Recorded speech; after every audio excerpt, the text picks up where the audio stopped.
Hello guys, welcome back to my vlog. This is your Mami Jopay. And for today's vlog, pag-uusapan natin yung about sa kama.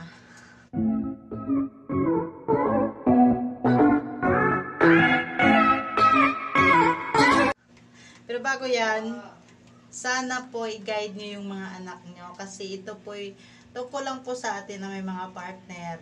Hindi po dito allowed yung mga anak natin. So, ganito yon. Mayroon akong friend, bago lang silang mag-asawa, nanghingi siya sa akin ng advice kasi ang bilis daw po sumabog yung jowa niya. Ang bilis daw, lagi daw siya nabibitin. So, sabi niya, Mami, siguro may experience ka na about that. Ay, syempre naman, sa edad natin to, di ba? Ang sabi ko sa kanya, kanya ang problema mo. Bago nyo simulan, mag-usap muna kayo. Dapat sabihin mo sa kanya na hindi pwede ikaw mauna. Paano ako, di ba? Siyempre, pag tapos na sila, wala na, luy-luy na. So, dapat maintindihan din niya yung side mo. Kasi sa bagay na yan, hindi pwedeng siya lang, hindi rin pwedeng ikaw lang. Dapat parehas kayo. At mas maganda kung sabay. So, advice ko sa kanya, kapag siyempre ikaw, alam mo, malapit na siya, mag-change position kayo. Yes. Or either, hugutin mo muna. So, siyempre magkagalit siya. Bakit huwag yun na nun? Nandun na sa rorok diba? Yun yung pinakaantay. Di sabihin mo, ako wala pa Paano naman ako pag nauna ka? Diyos ko Lord, ano ba itong topic natin? First time ko itong gawin na, pasensya na. Dapat, maintindihan niya, no? And then, syempre, ikaw nararamdaman mo pag malapit na siya. Dahan-dahanin mo muna, huwag mong bilisan. So, dahan-dahanin mo muna, kasi wala ikaw din ang talo pag binilisan mo yan. So, kapag dinahan-dahan mo yan, medyo kumalma mo na yan, di ba? So, konting lang muna. Or sabihin mo, pagod ka na, maya na, ganito. Kanya-kanyang diskarte lang.